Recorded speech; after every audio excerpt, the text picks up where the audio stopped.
This episode is brought to you by Bumble. So, you want to find someone you're compatible with, specifically someone who's ready for a serious connection, totally open to having kids in the future, is a tall, rock-climbing Libra, and loves rom-coms with vegan pizzas on Tuesdays just as much as you do. Bumble knows that you know exactly what's right for you. So whatever it is you're looking for, Bumble's features can help you find it. Date now on Bumble. Hey there. Did you know Kroger always gives you savings and rewards on top of our lower-than-low prices? And when you download the Kroger app, you'll enjoy over $500 in savings every week with digital coupons. And don't forget fuel points to help you save up to $1 per gallon at the pump. Want to save even more? With a Boost membership, you'll get double fuel points and free delivery. So shop and save big at Kroger today. Kroger, fresh for everyone. Savings may vary by state. Restrictions apply. See site for details. This is Famous and Gravy, a humanizing look at modern pop culture biographies. Now the opening quiz to reveal today's dead celebrity. This person died 2022, age 94. In 2009, President Obama awarded him the Presidential Medal of Freedom. Is it John Lewis? It's not John Lewis. He directed the 1980 comedy Stir Crazy, starring Gene Wilder and Richard Pryor. Oh, Stir Crazy. Have you ever heard of this movie? I've never heard of it. Okay. This is why I love getting you for the quiz. This is perfect. Although often simmering with repressed anger, his characters responded to injustice with quiet determination. Oh, he's also a writer? Well, I don't know. I'm not going to give you any more information. That's the whole point. No, I have no idea. He once wrote, quote, "I felt very much as if I were representing 15, 18 million people with every move I made." Marlon Brando. Not Marlon Brando. He was the first Black performer to win the Academy Award for Best Actor. Oh my God. I'm not a film buff. I'm an English literature PhD. He was the lead in the movie Guess Who's Coming to Dinner? Oh, yeah, I remember when he died. Yeah. Is it Sidney Poitier? Today's dead celebrity is Sidney Poitier. I'm a relatively intelligent man. There are many aspects to my personality that you can explore, I think, very constructively. But you sit here and ask me such one-dimensional questions about a very tiny area of our lives. You ask me questions that fall continually within the Negro-ness of my life. I am artist, man, American, contemporary. I am an awful lot of things, so I wish you would pay me the respect and not simply ask me about those things.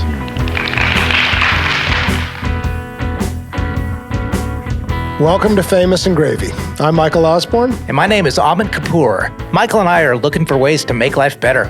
And we believe that the best years might lie ahead. So on this show, we choose a celebrity who died in the last 10 years, and we go through a series of categories reviewing their lives to extract wisdom and inspiration.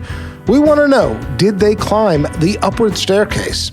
At the end, we answer the question, would I want that life? Today, Sidney Poitier died 2022, age 94. Category 1, creating the first line of their obituary. Sidney Poitier, whose portrayal of resolute heroes in films like To Sir with Love, In the Heat of the Night, and Guess Who's Coming to Dinner, established him as Hollywood's first Black matinee idol and helped open the door for Black actors in the film industry, died on Thursday night at his home in Los Angeles. He was 94. I like, off the bat. It's pretty good. Yeah. So there's not just one performance. I think that there is kind of just one year. I'm sure you saw the same thing in the research. 1967 was Huge this year, yes. unbelievable year. And these are the three 1967 movies, To Sir with Love, In the Heat of the Night, and Guess Who's Coming to Dinner, which combined made him the biggest box office draw that year. Through the next year as well, through 1968. Oh, is that right? Yeah. I didn't see that. Resolute heroes. I kind of love it. I love resolute. Heroes is a little stretchy, right? I mean, heroes, yes, from an audience perspective. Heroes within the plot, Not always. I don't know about that. Well, so what are you thinking of when you, like, what gives you pause with the word heroes?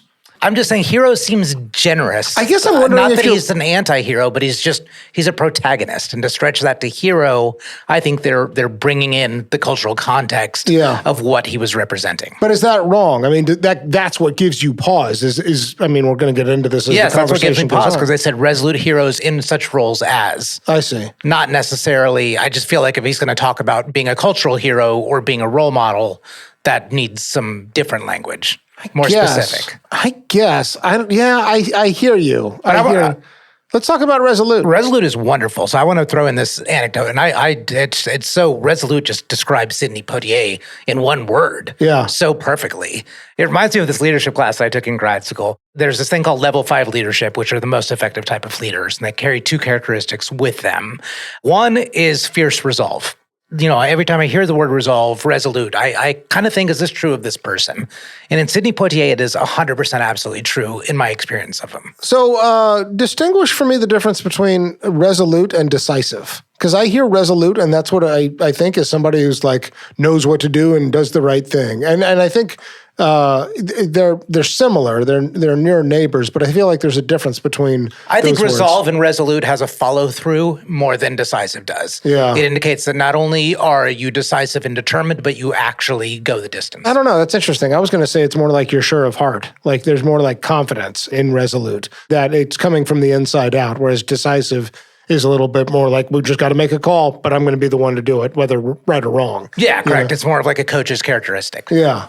And applies well to the character Sidney Poitier portrays. Yeah. I agree. I really like that language. What about matinee idol? That's interesting. I mean, that's a very dated term, right? Because that's a compliment. That's a compliment. Yes, but I think that was exactly my reaction, is it's such a dated term, but that's actually really appropriate. Matinee idol, I kind of like that it does anchor him in a time. This is the Hollywood golden age, of which he is basically the only black actor or actress. So I actually thought that, like, matinee idol, but it also, I hear that and I think sort of sex symbol too. Am I misunderstanding the phrase matinee idol? I didn't take that. I like idol there. I'm seeing idol in the same way that I saw kind of hero before, to specifically distinguish that he is who people wanted to be. Yes. He was a role model. So the same way that James Dean or whoever was in an era slightly before him, Sidney Poitier is somewhat filling that role. Yeah. And we look up to him. We look up to him, which is astonishing for a black film star who emerged in the 1950s. No, and we're going to get into that. I mean, well, okay, actually, let's get into it now. Go ahead. Let's get into it now. So I think that's why they have to include the word idol. There's no way you can undersell how big of a deal it was that the biggest film star for a certain period of time in the 60s was a black man. It's hard to capture just how significant, I don't know, just what a big deal he was for a period of time there, right? Yeah. And I guess that's the one question I have about this obituary overall is, like, do they do that justice? Matinee idol helped open the door for black actors in the film industry. Does that capture the significance of the Sidney Poitier contribution and legacy? Maybe we're already there, and they've used the words heroes and idol. And so why do they have to say helped open the door instead of opened the door? Or something like that. It just feels a little bit, I just wonder if it's honoring his contribution to the degree it should. It probably is in the whole stream of the sentence, but I don't know. That's the other thing I wanted to draw attention to. It's not just the verbiage you and I, grade and critique and analyze. It's also the, like, I don't know, feeling you get of, like, what a big deal any person is after reading the first line of an obit. Yeah. So, yeah, it is. It's a little soft on language. It's a little soft. It's forgivable because you've got a big history story to tell. All right. So, do you have a score? Yeah, 9. That's where I was going to go. All right. All right. We can do it. We can do that. You used to get mad at me when I had the same number as you. Well, because normally you're imitating me. You're copying me. No, that's exactly what I had. Yeah, I was close. I was looking at 8.7 for me, actually. They went for it. I think they could have gone for it more. Yeah, that's why I left one open as well. Okay. Category 2, 5 things I love about you. Here, Amit and I work together to come up with 5 reasons why we love this person, why we want to be talking about them in the first place. Why don't you lead us off? Alternative education. Is what I said. This too. Did you have it? Yeah, so there's 3 main things I'm talking about, and I guess we have to backstory Sidney Poitier a little bit, but he's help me with this pronunciation, Bahamian? It's not Bahamian? That's not really? Bahamian? I don't think it's Bahamian. It's not like that. Okay. Bahamian. He's from the Bahamas. He's from the Bahamas. So essentially dropped out of school at age 12, moved to Miami, was the son of tomato farmers. I think it was... He moved to Miami at 15. Yes. Right, but he dropped out of school at age 12. Yes. To work with the family. Yes. And then moved to Miami to live with his brother at age 15, escaped that, moved to New York City. So basically he shows up in New York City at the age of 16, more or less illiterate. Yeah. So he does 3 things to get his own education. And then we're talking about like standards of education here. So one, he took a job as he was working as a dishwasher. Yes. He read newspapers to learn English. Yes. A elderly Jewish waiter who worked at the same diner noticed this and started helping him. Yeah. And every night for a period of many months, this man helped him learn how to read. Yeah. And Sidney Poitier on more than one occasion has thanked that man. Correct. The second thing is he used radio to refine his accent. Yeah. So he was rejected in his first audition ever that he tried to do at the American Negro the American Negro Theater in New Harlem. York. Yeah. And he was rejected, I think, for his first audition because they're like, you sound way, way too Caribbean. And so he buys a radio for $14 and listens to the radio every single day and basically learns by imitating Norman Brokershire. Yes. And so he learns by listening to him on the radio and imitating his voice. Yeah. Exactly. Does that remind you of Better Off Dead? It's exactly Is that where you're going to go? Reference. Yeah. Okay. Language lessons. Wayne Meyer, the kid from Green Bay. 2 brothers. One speaks no English. The other learned how to speak English from watching the wide world of sports. So you tell me, which is better, speaking no English at all or speaking Howard Cosell? Yes. And the result was this beautiful mix of this New York radio accent and the Caribbean accent from the Bahamas. Yeah. And the third thing he did to learn differently was when he was rejected from that first theater audition, he was like, well, I got to learn a little more about the theater. Yeah. So he offered to be their maintenance man at the theater just so he could observe from a third person point of view how it all works, how people move, how they react. So these 3 things were pivotal educational moments for Sidney Poitier, all incredibly informal and things that he crafted for himself. So I'm going to pick up on that for my number 2. I wrote self-determination, which I think is... Resolute? Yeah, resolute. Yeah, very much. But there's one example that I love from his autobiography called This Life. So he grows up in the Bahamas. He is on a fairly remote island until age 10. They moved to Nassau, which is the bigger city in the Bahamas. So where he grew up, there was no running water. There was no electricity. I mean, it really was like island life and very, very poor. So his parents send him to live with his brother, Cyril, in Miami, and when he's 15. And immediately he's like entering the Jim Crow South, and like, I do have no desire to be here whatsoever. Yep. But he's sort of wandering around town trying to get work, and he keeps seeing an opportunity to work as a valet, which the way he describes it in his book is like, at that time, that was a pretty prestigious, nice job. But he doesn't know how to drive. So he goes up to one of the valet places and they say, he's like, I'd like a job. And they say, do you know how to drive? And he says, yes. And he had sat there in the bushes and like studied somebody like move the gear shifts and work the pedals around, and he thinks he can do it. They say, hey, do you have a license? He says, yes. Not true. And so they're like, okay, go park that car and let's see how this goes. So he gets in the car and he crashes it. So they're like, get the fuck out of here. What do you have no business doing? And so he walks a few blocks down and he's like, okay, I think it's a little bit more about the nuance between the gas and the pedal. And he goes through the exact same motion. It's like, do you know how to drive? Absolutely. Have you worked here before? Yes, I worked just up the street. And then he crashes another car. The way he did this 6 or 7 times, this is how he taught himself to drive. Yeah. He was practicing in valet. I mean, it's a little crazy. Yes. It's a lot. And there are other examples in his youth of him just like saying, I'm going to figure it out. It's self-determination, but it's a lot of, I'm just going to act my way to education. Like, I'm just going to like fake it till I make it, or act my way to right thinking, or whatever kind of idiom you want to use. Yes. That is like who he is. And it's a real ethos with him. I mean, this man has an insane work ethic, and I think has a real sort of idea in his mind of what it means to be a self-determined human being. And I think that carries through his experiences as an actor and as an icon, right? I mean, I think it's a real core part of why he is so celebrated, is that there is something about him taking charge of his own life. And I have more to say about where that comes from, but it's like the first thing that pops up to me about him. So it is resolute self-determination. Yeah, okay. So that's my number 2. Okay, number 3. God, I've got a lot. I'm going to go Secret Mission. Oh. Do you know which one this is?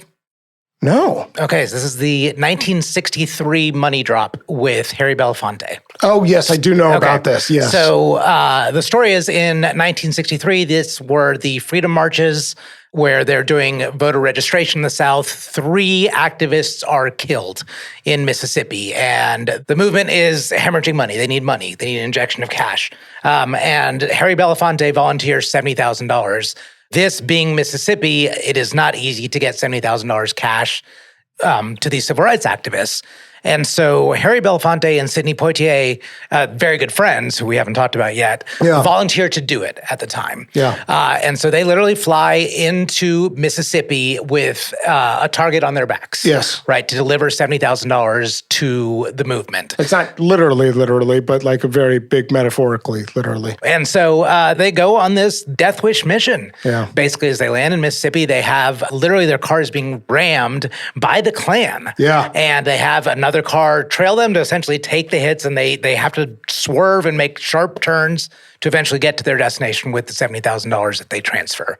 So one of the articles that covered it said they were pursued during a high-speed chase, and men with guns fired upon their vehicle in the kind of action scene both might have filmed under less dangerous circumstances. Yeah. So the interesting thing about this is Sidney Poitier, and this will evolve in our discussion, was criticized later as being the safe black man. You're right, Uncle Tom. Yeah, and this example of bravery counters that whole narrative. But I love that you're rising in your career and you prioritize to do this. Yeah. That is resolute. Okay, should I take number 4? Yep. My thing number 4 is spite and despite. I think this was a kind of like, there's something desirable to me about somebody who does virtuous things for spiteful reasons. I think spite is often can be described as a petty motivating force, and I think it gets a bad rep. And I think that I have done some of the greatest things in my life personally because of pure stubbornness, because I was trying to prove something mostly to me, and I'm not sure that that's always a bad thing. And that was how Sidney Poitier got into acting. So he goes down to the American Negro Theater and auditions, and the guy throws him out like, you have no idea what you're doing here. You're not an actor. And as he tossed me out, he said something that changed my whole life. He said, stop wasting people's time. Why don't you go out and get yourself a job as a dishwasher or something? And as I walked to the corner of 7th Avenue and 135th Street, I wondered, how could he have known that dishwashing is what I did? By the time I reached the corner, I had resolved I would become an actor, only to prove to him that I was not just destined to be a dishwasher. This is all driven by stubbornness and pure, like, I'll prove you wrong spite. Yeah. I relate to that. I like it. And I wanted to bring it up with you because I don't know how wrong that is. I think when you can, what's the phrase? Cut off your nose to spite your face, right? Like, you can do something in the name of self-harm, but it's also, I don't know, is it such a bad thing to, like, have a competitiveness and want to prove yourself somehow, especially to some asshole who said you don't know what you're doing, even if he's right? No, I don't think so. I mean, I think internal drivers are sometimes hard to identify. Yeah. And spite is not always a terrible one. I think it just is, it's probably mostly bad, but I think it's maybe not as bad as we sometimes make it out to be. And it's something I love about Sidney Poitier, especially with this is the turning point in his life. I mean, this is what leads him into the theater where, you know, as you said, he took a job as a janitor so he could get training. And the next thing you know, he's getting on stage. And the next thing you know, he's getting interest from Hollywood. It's not like he grew up watching movies, daydreaming about being a movie star. Correct. Anyway, spite and despite. Love it. Thank you. Okay. Number 5. Great parlay into late life pursuits. You stole it in the quiz with the directing of Stir Crazy, which was 1980 at the tail end. Sidney Poitier was still kind of acting for a few more years. Yeah. But let's just look at the significance of that. That movie with Richard Pryor and Gene Wilder, who we have an episode on, was 1980. Am I correct in that?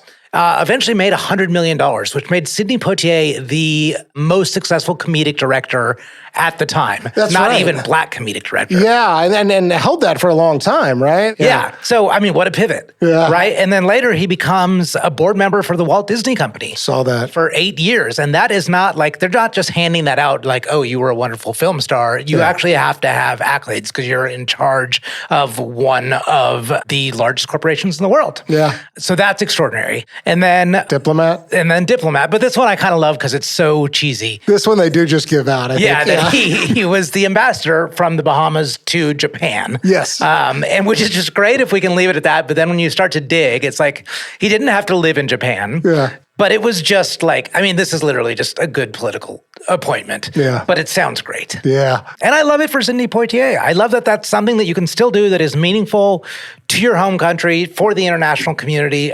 But I love the parlay into meaningful later life pursuits. In an interview he did with Terry Gross on Fresh Air in 2000, after his second memoir comes out, she's like, why don't we see more of you? And he basically says, Listen, my darling lady, I'm 73 years old. I have been working in films for 51 years, and I've made a great number of movies.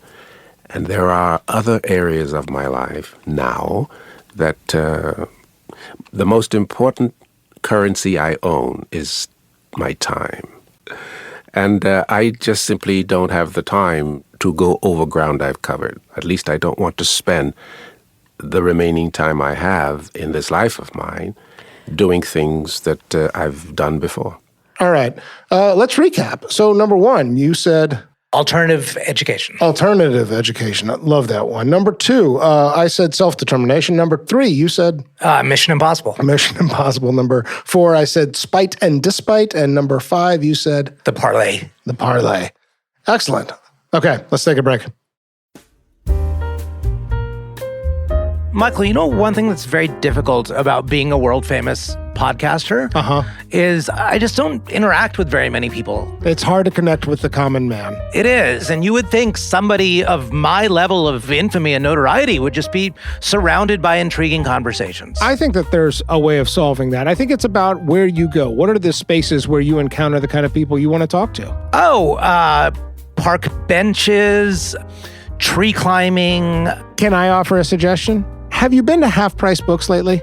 I have, but as usual, I just cover myself in a ball cap and sunglasses and keep my head down. No. This is the place to go to actually have engaging conversations with people behind the counter as well as people in the aisles. I've been going there a lot lately for our show. The other day I said, hey, I'm looking for a biography of Burt Reynolds, Angela Lansbury, Leonard Cohen, Nora Ephron, and Gene Wilder. Can you help? And I found myself in the greatest conversation about the wide range of biographies that are out there and what makes for a good biography overall. You're going to have the kind of conversations you want to have and meet the kind of people you want to meet at Half Price Books. Do you know where to go? You know, I think I'm just going to check out the all-new hpb.com where I can find my local store, plan my next trip, maybe even buy online to pick up in store, possibly create a wish list, and more. I like it. Start on the internet, work your way to the store.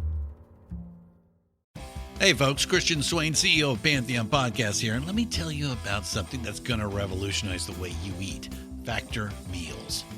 Are you tired of spending hours slaving away in the kitchen only to end up with less than amazing meals? Well, say goodbye to that frustration.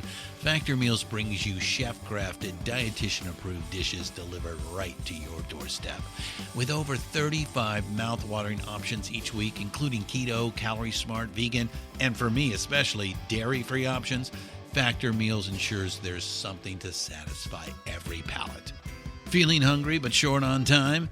Factor Meals has you covered with 2-minute meals that are ready to heat and eat whenever you need a quick fix. Plus snacks, smoothies, and breakfast options for every craving throughout the day. Worried about breaking the bank? Fear not. Factor Meals is not only more affordable than takeout, but each meal is dietitian approved, ensuring both health and flavor are never compromised. And here's the cherry on top. No prep, no mess. Factor meals are 100% ready to enjoy, saving you more precious time and energy. So, what are you waiting for? Head to factormeals.com/Pantheon50 and use code Pantheon50 to get 50% off. That's code Pantheon50 at factormeals.com/Pantheon50 to get 50% off. Factor Meals, because eating better should always be this easy. This episode is brought to you by Bumble. So, you want to find someone you're compatible with, specifically someone who's ready for a serious connection, totally open to having kids in the future, is a tall, rock-climbing Libra, and loves rom-coms with vegan pizzas on Tuesdays just as much as you do. Bumble knows that you know exactly what's right for you. So whatever it is you're looking for, Bumble's features can help you find it. Date now on Bumble. Okay, category 3. Malkovich. This category is named after the movie Being John Malkovich, in which people can take a portal into John Malkovich's mind and have a front row seat to his experiences. Ahmed and I discussed it beforehand. We're going to do just one Malkovich today, so here's my Malkovich. This one takes place right around 1950. At this point, Sidney Poitier has begun to become something of a working actor. But between age 15 and age 22, 23-ish, he had not once written a letter to his parents. He had all but dropped off the radar for most of his family. He was so hell-bent on being a self-determined, self-created man that he had this idea in his head that he couldn't write back until he had something to show for himself. So for 8 years, you were out of touch with your parents, and when you reappeared, you were in the movies. Yeah. I have to explain before we go into that. The years were hard, and I had no money to send home. And to send a letter without something in it was very hard. So I sent no word for 8 years. So he flies home to the Bahamas, and he goes to his parents' home, and he sees just the two of them. The house is now empty, and he looks into what sounds to me like essentially a shack. There's, again, no indoor toilet, there's no running water, there's no electricity, there's no natural gas, and he's looking in at his parents. And this is age 23, and he's put on a suit for this. And he sees them and he says, I walk around to the back door, it's open. I step inside, put down my suitcase, and just stand there looking at them. Seconds tick by before they become aware of my presence. My mother looks at me, blank. My father looks at me, blank. Then my mother looks at my father, blank. He looks at her and my mother says to him, who's that, Reggie? My father says with a smile on his face, but it's a smile of ignorance. I don't know. As my mother continues to stare at me in the imperfect light of the kerosene lamp, I can see a thought come to her mind. Kermit? Kermit is his older brother Cyril's son. He would be a couple years younger than Sidney, but hadn't seen him since he was small. Anyway, he thought it might have been Kermit. My mother smiles a quaint smile while she's trying to figure out who this stranger is. My father, also smiling, his brow knotted with the question, looks to my mother for a clue, and never having taken her eyes off me, it suddenly strikes her like a bolt out of heaven, and that woman leaps out of her seat and starts to scream. Such a scream, I can't tell you what was in it. It's a scream so penetrating, so agonizing, so anguished, so joyful, so filled with relief. She closes her eyes and her hands go to her head, and she just screams, screams, screams. My father is looking on, and he's beginning to get caught up in the excitement, but still doesn't know. My mother leaps from where she stood, a good 6 feet across the room, one leap, and she's on top of me. Her arms fly around my neck, and she starts to put some words into her screams. Oh my God, my Sidney, my Sidney, my Sidney. Then she breaks down. Here's why that's my Malkovich. Mm-hmm. I don't know that we're going to be able to do it justice or get into all of it, but I think a lot of what makes Sidney Poitier tick is a certain ethos that was instilled to him by his father and his mother growing up. I think these parents are very, very important. And I think that this idea of self-determination, of who I'm going to be, of writing your own story is really, really powerful in him. And I think there's a lot of integrity, and I think that there's a lot of complexity in Sidney Poitier around that. This is the moment where he begins to present himself to his parents as a man. And it's so exciting on one hand. It's sort of heartbreaking that he'd broken contact for all those years. They end up staying up all night. And then he says, I'm checking into a hotel because I don't feel like carrying a bucket of water every time I got to go to the bathroom, which there's 200 feet of walking in this little shack they're in. Yeah. I see his independence as such a defining characteristic of him. And I think that there is something wanting to be complete or complete enough, but also a little bit ashamed that you've severed a relationship for so long. So I wonder what's going on in his mind. The conflict. The conflict. Yeah. Between who I become and who I was. Yeah. Yeah. So that's my Malkovich. Okay. It's a hell of a story, right? Yeah, I'm still dwelling on it. Yeah. I'm still thinking on it. Okay.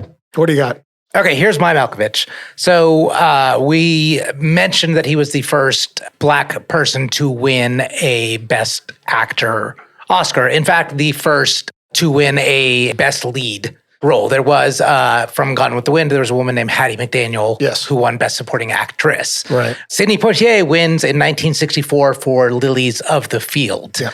You don't even know what I am, Dad. You don't know who I am. You don't know how I feel, what I think.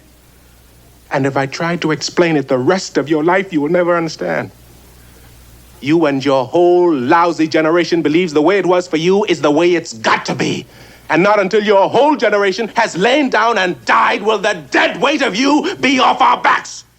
And flash forward 38 years to 2002. Yeah. And Sidney Poitier is going to receive a Lifetime Achievement Award at the Oscars. No Black man has won Best Actor since then. No Black woman has won Best Actress ever. So the night that Sidney Poitier is honored with the Lifetime Achievement Award, first off, Halle Berry wins Best Actress for Monsters Ball. Yeah. And then the very same night, Denzel Washington, for the first time in 38 years, a Black man wins Best Actor for Training Day. And he essentially dedicates his speech to Sidney. God is great. From the bottom of my heart, I thank you all. 40 years I've been chasing Sidney. They finally give it to me. What they do? They give it to him the same night. I'll always be chasing you, Sidney. I'll always be following in your footsteps. There's nothing I would rather do, sir. Nothing I would rather do. God bless you. The reason this is a Malkovich is not what you might expect of like, look what the legacy that I've created and passed down. This is the divine. This is the divine coming down in a cosmic intervention to really double, triple down on the validation of my work. I don't believe these coincidences just happen that easily. Yeah. This goes back to our Yogi Berra episode where the first time that he returned to Yankee Stadium after a 15-year absence, the first perfect game is thrown in 50 years, right? And so this is it. This is Sidney Poitier at the 2002 Oscars. With the Lifetime Achievement. With the Lifetime Achievement Award and a Best Actor and a Best Actress, both going to African Americans. That was the perfect game. The cynic in me wants to say that was orchestrated. That there was a PR campaign, there was like momentum for Denzel Washington and Halle Berry winning that year, and then that there's something staged about that. But I'm going to back away from that. Because I don't think you can know. I don't think that those envelopes are predetermined, and I prefer to think that the divine is involved because I think if you look for the divine, it's more meaningful, not whether or not you find the divine. Correct. And the divine can still exist even if it's orchestrated. Yeah. It's one hand of God, one hand of Maradona. What do you think is going through his mind? I think just pure joy. Yeah. You know, maybe looking back on arriving to New York at age 16, which at this point had been 50 plus years ago. Yeah. And saying, look how far we've come. Yeah. And look at the role I played in it. And look at the joy. Look at the tears on Halle Berry's face. Yeah, that was a real emotional speech. Yeah, everybody remembers that, right? It was 22 years ago. Oh my God.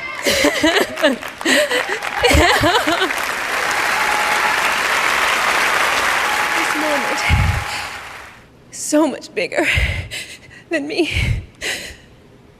This moment is for every nameless, faceless woman of color that now has a chance because his door tonight has been opened.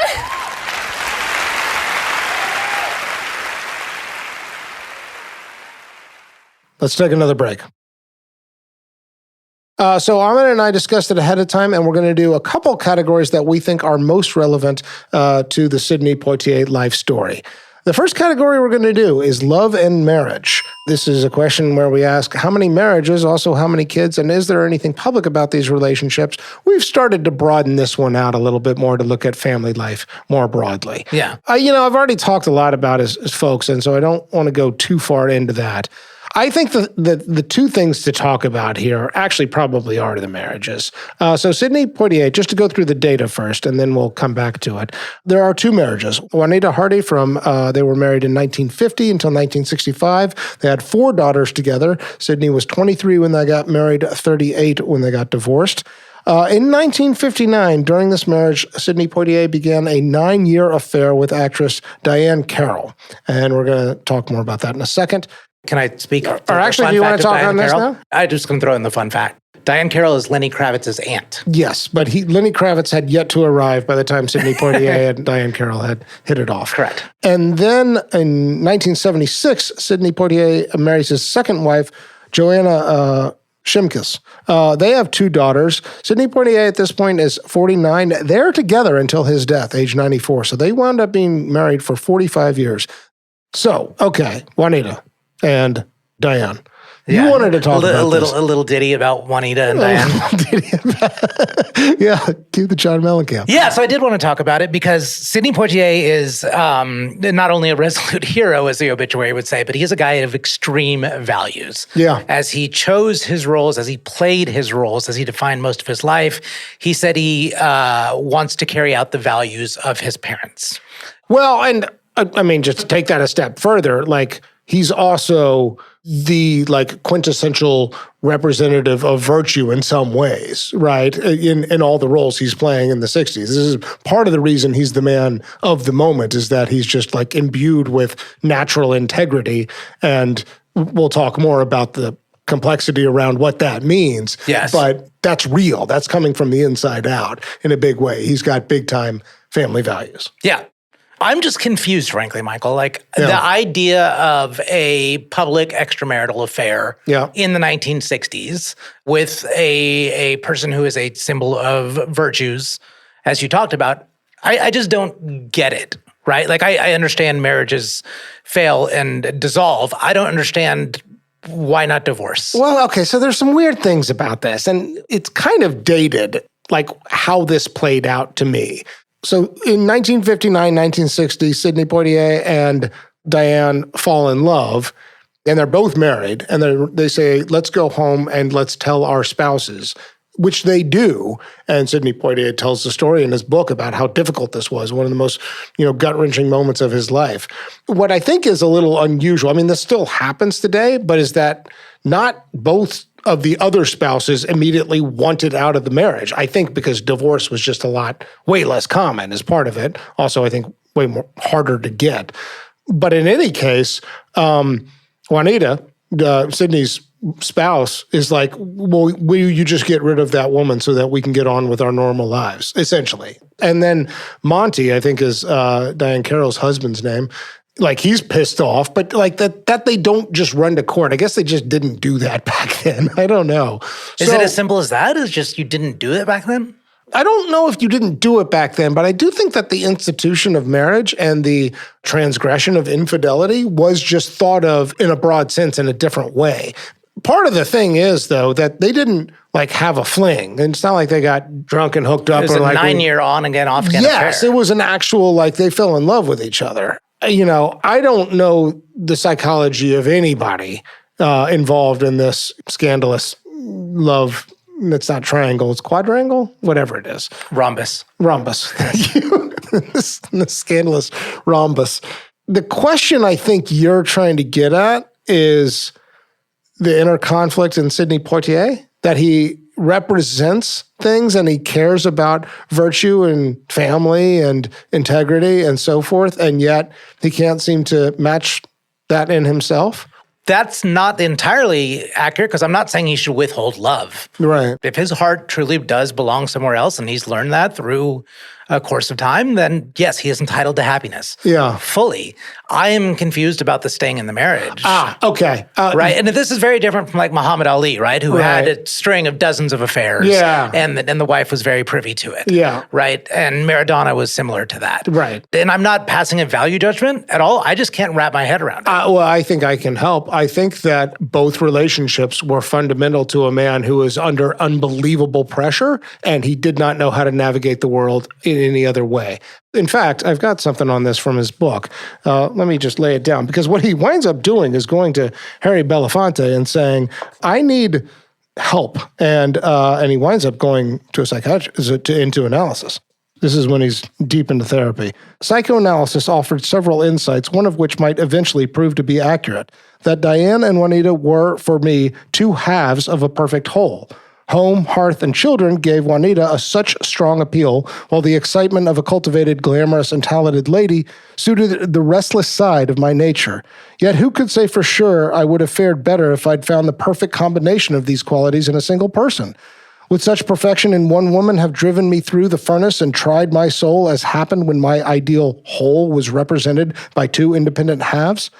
But enough of this futile effort. If there are answers, however important are they now? For those who are interested, here's a clue.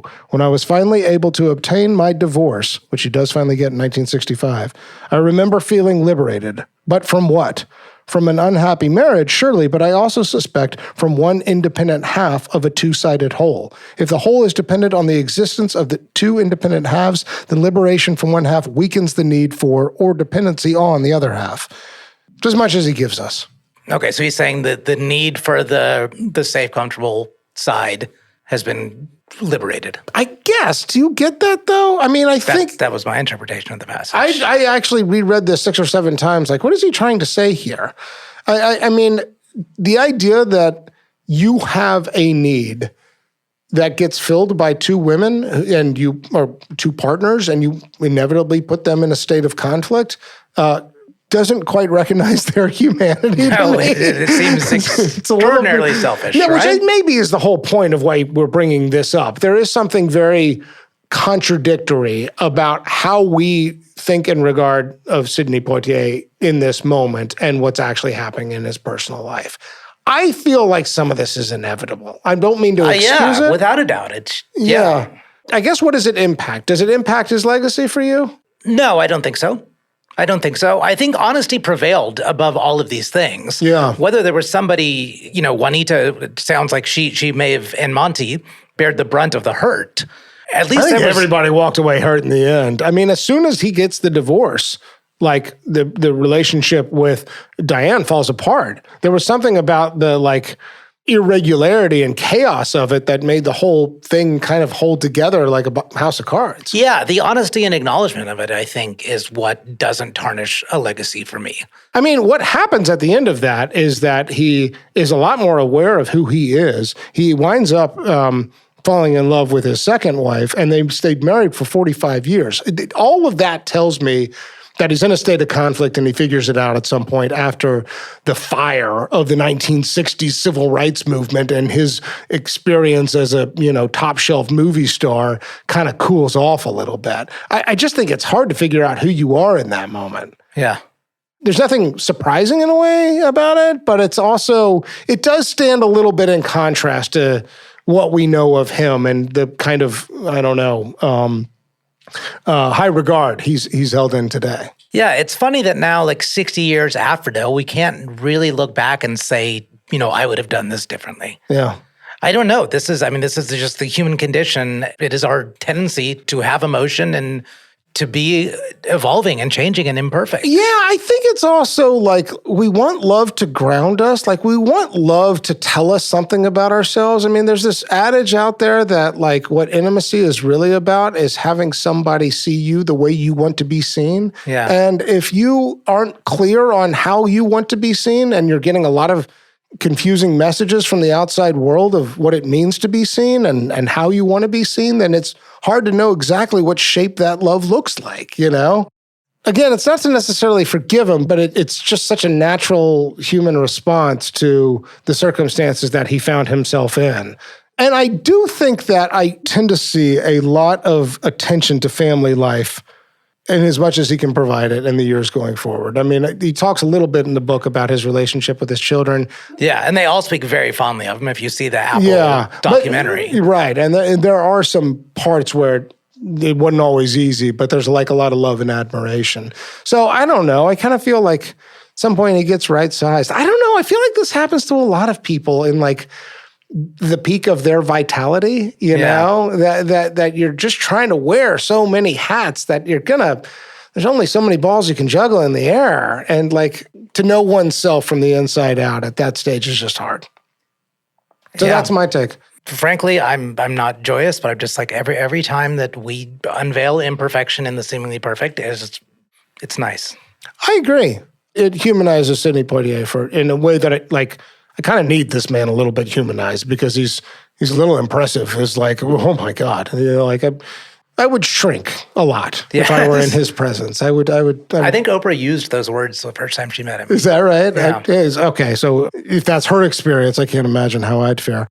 All right, let's go on to the next category, voicemail. How did this person feel about their voice when they heard it on a voicemail or home answering machine? Also, would they have had the humility to record the outgoing voice message themselves? So this is sort of a two-part question. First, let's talk about the voice. I love these examples. You referenced this in 5 Things, where people take the time to train their own voices. Yes. You know, so sometimes it's to overcome like a speech impediment or something, but there's something I think very powerful about voice consciousness. And Sidney Poitier's voice is astounding to me. Well, okay, I don't know what the right word is, but it's got such like power to, you know, like it's like thespian. It's so it's placeless, you know, it's so exotic in a way. I like when you learn that he was from the Bahamas, but then like trained himself to try and talk like an American broadcaster. I would plug in this little radio and I would listen until I fell asleep. And whatever was said on the radio, I would repeat it like a parrot. And I would just listen and repeat and repeat and repeat and repeat. And it took some months, and the heavy A in the Caribbean speech and the rhythmic sing-songy patterns began to fade, and I began to develop at least the rhythm and pronunciation of how people spoke in the U.S. I think he has tremendous voice consciousness. I also think he loved his voice. Yeah. Was that your take too? Yeah, I challenge you to find anyone in the world that doesn't love his voice. Yeah. You know, when he's interviewed, I imagine myself being like a host on the other side of that microphone. Like not sure if I can measure up, you know? It's sort of like challenges you to be as interesting as that voice. Correct. So as a pure audience member, we love it, right? But if you're somebody that has to answer to it, or you're on the other side of it. Right, or just buddies with him, like, hey, you want to go get a beer? You know, and yes, look, you know.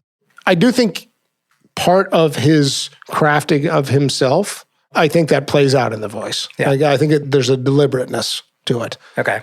Humility. This is the more interesting question here. He's somewhat conscious of his legacy, and there was a really telling passage from his book. This is the last time I'll read it, I promise. As he's become the really only marquee black actor in the 1960s, he says something. Here's what he has to say in his book. My name had become increasingly familiar to filmgoers, and by the end of 1962, so this is early 60s, developing in Hollywood a history-making new attitude countering the long-held conviction that the appearance of blacks in other than menial roles would offend the movie industry's principal constituency. The realization that year by year, more and more white Americans were willing to pay their way into a theater to see entertainment about blacks or involving blacks would encourage most of the studios to make minor alterations in their rigid and generally insulting policy for dealing with America's black citizens.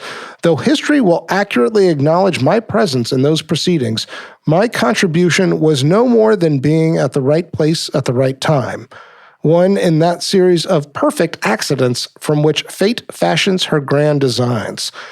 History will pinpoint me as merely a minor element in an ongoing major event, a small, if necessary, energy, but I am nonetheless gratified at having been chosen. He's an elegant man. Yeah. Like really eloquent. Like, you know, when he speaks, it's for somebody who ended his formal education at age 12, my God, he's got a good vocabulary. Yes. And uses it. Like you hear it in his diction, you hear it in his spoken and written word. So you're choosing that paragraph as a case for humility. Here's what's interesting to me, I guess, from a humility point of view. One, you feel lucky. You know, two, it's really exciting. Three, you're also being like lifted higher and higher and higher and higher and higher. Are you able to invoke the divine? Are you able to say, I'm the right man at the right time and I happen to fit the bill and have the right set of characteristics? I mean, basically the question is, how do you not let all this go to your head? I see a yearning, an attempt, a recognition that humility and luck and fate have to be accounted for in order to just keep you grounded. So I think he knows in his head that that's the right, you know, place to track for. You know, whether or not he arrives there, I think he does. I think he records his voicemail. Yeah, I think so. I don't know. As I was doing the research for this episode, I'm really asking myself this question over and over. What are the obvious signs of genuine humility? Yeah, I think he's somebody that, you know, I'm going to go back to values, and, you know, the golden, or the first rule of values is often the golden one of the way you treat others. Yeah. And I think just on display, Sidney Poitier, of being somebody guided by values, does treat people as people. Yeah. You know, I think anybody that he may come across or that may call him is going to get the most personal interaction that they're going to get. Yeah. I think, you know, that's the reason we spent so much time on this quandary of his marriage, because it doesn't seem to fit that it's just confusing. It's a confusing narrative. So with all of that, do you think Sidney Poitier left his voicemail on his cell phone or home answering machine? Yes. So do I. Humans are too important to him. Yeah. Hey folks, Stefan Shirazi and Renee Richardson here from the Metallica Report. And we are proud members of the Pantheon podcast family, where the best of music and podcasts unite. We've got something pretty cool for you. We are giving away a VIP Metallica merch package worth over $250. That's a whole lot of scary guys, skulls, M72, and other sought-after Metallica swag. And we've made it easy for you to win. Follow and share the Metallica Report, and you're in the game. Go to pantheonpodcast.com/Metallica. Enter your email and hit that button to be entered to win. And just like that, you're eligible for our monthly Metallica merch VIP package. And guess what, metalheads? You can enter every month, so just do it. And while we love our global brothers and sisters, this giveaway is US only. Okay, next category, cocktail, coffee, or cannabis. This is where we ask, which one would we most want to do with our dead celebrity? This may be a question of what drug sounds like the most fun to partake with this person, or another philosophy is that a particular kind of drug might allow access to a part of them we are most curious about. What'd you go with? Cocktail. Which kind? Cocktail. Which kind? I didn't choose, but I'm going to go Manhattan. I think an ode to his 16-year-old escape. I'm sorry, this is pina coladas. What? He's from the Bahamas. I need a rum drink. Come on. I also want to have a drink, some kind of cocktail, and I think it's a cocktail. I think it's a mixed drink of some sort. Why did you go cocktail?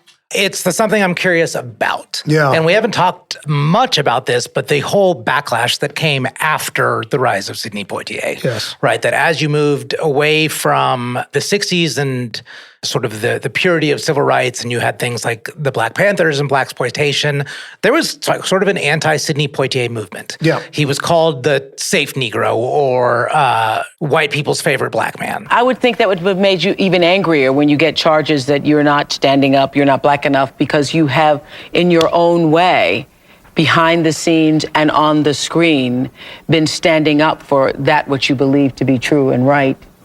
Yeah, but you know, history passes the final judgment. And in my case, the body of work stands for itself. So let's just pause right there. Okay. That's the cocktail conversation. It's about fairness.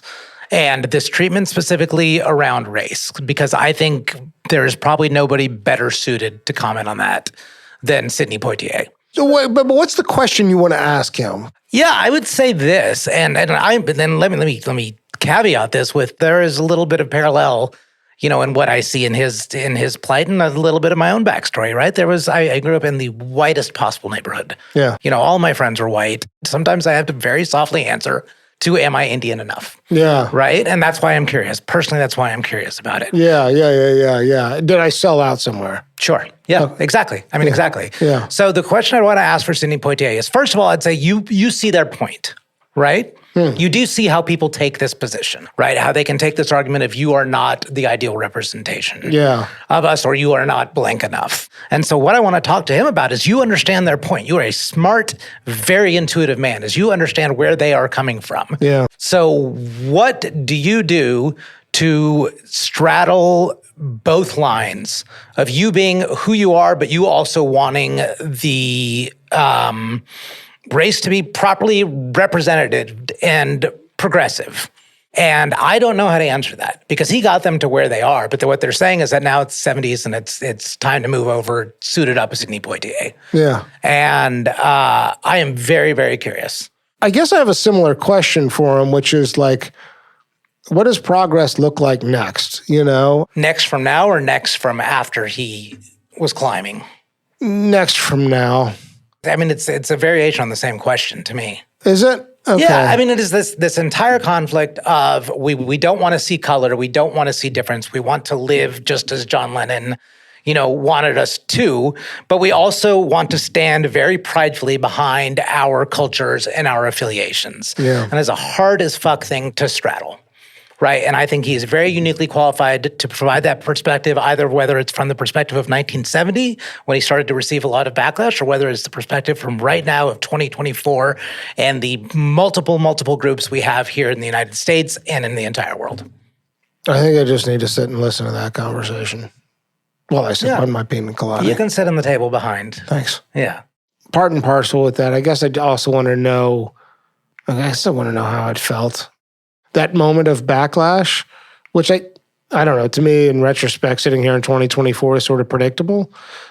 I just wonder how he did the internal accounting. Yeah. What I did with the hand I was dealt, what I'm going to do now, and how do I find my true north? So is that what you were asking as well with your question you wanted to ask as well? It is. I'm at a little bit of a loss for words.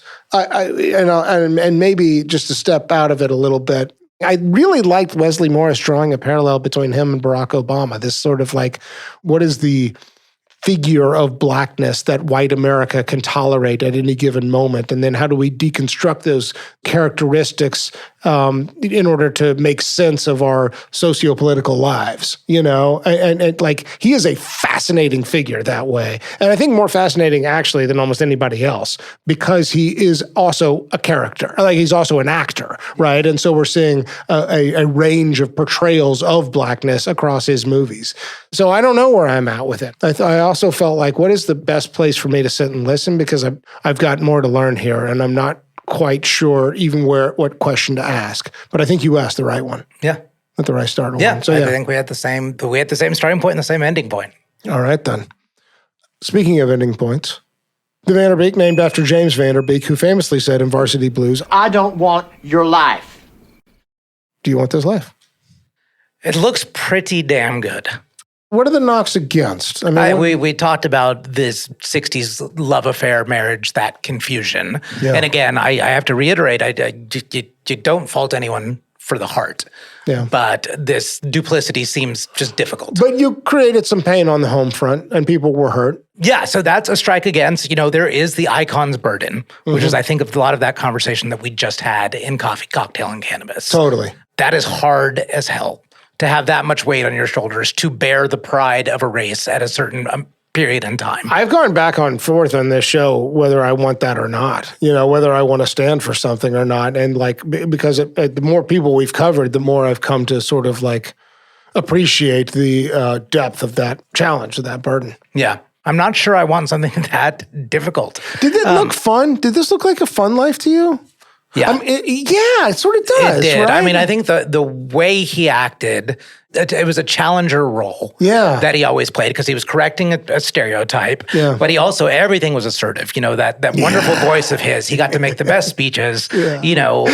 His voice as instrument. That's the thing I never said in voicemail. Like, if the voice is a musical instrument, this man is playing with a Stratocaster 1960 whatever. I mean, you know what I mean? Like, he is working with one of the great instruments of all time. Yeah, and then to start off and meeting Harry Belafonte when you're in your early 20s and both of you are nothings. Yeah. You know, you're the maintenance guy at a theater and he is barely an understudy. Yeah. You know, that's awesome. I love that friendship. And like, I do hear a lot of stories about him really trying to mentor the next generation of Black actors. Not in a like, you should do this or should not do that, but just making himself available. And you kind of hear those behind the scenes And some stories. people can't even utter his name without crying. Yeah. You know, like in that Denzel Washington Oprah, thing, for Christ's sakes. Oprah cannot even utter his name without crying. I mean, that is significance. That is meaning. That is actual love.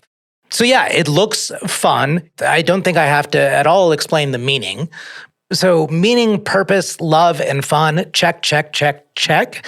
The burden, don't know, but I wouldn't mind having the muscle to do it. Yeah. And I think he did. Yeah. And if I can get that, if I can get the resilience and the head strength of Sidney Poitier to have that life and enjoy the ride and enjoy the challenges and be able to look back at where I started and where I was in the middle and at the end, then yeah, hell yeah. I want your life, Sidney Poitier.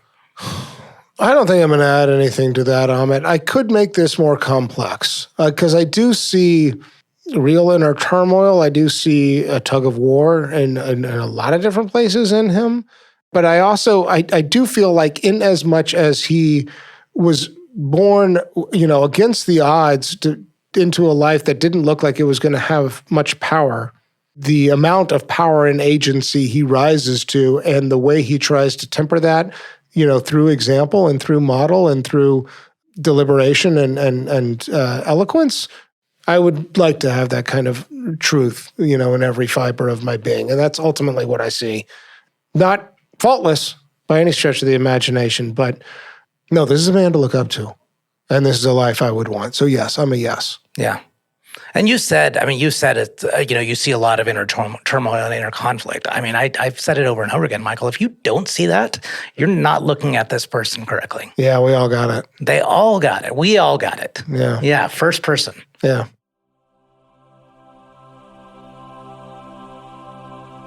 Amit, you are Sidney Poitier. You have died. You have ascended to the pearly gates. You stand before St. Peter, the Unitarian proxy for whatever lies beyond. You have an opportunity to make a pitch. What was your grand contribution to the stream of life? St. Peter, we can look upon the world and accept it for what it is, accept our limitations, accept our portrayals, accept what other people think of us. That's one route. The other route is the Sidney Poitier route, where we defy them all. We defy where we came from. We defy all the roles that were set out before we were here.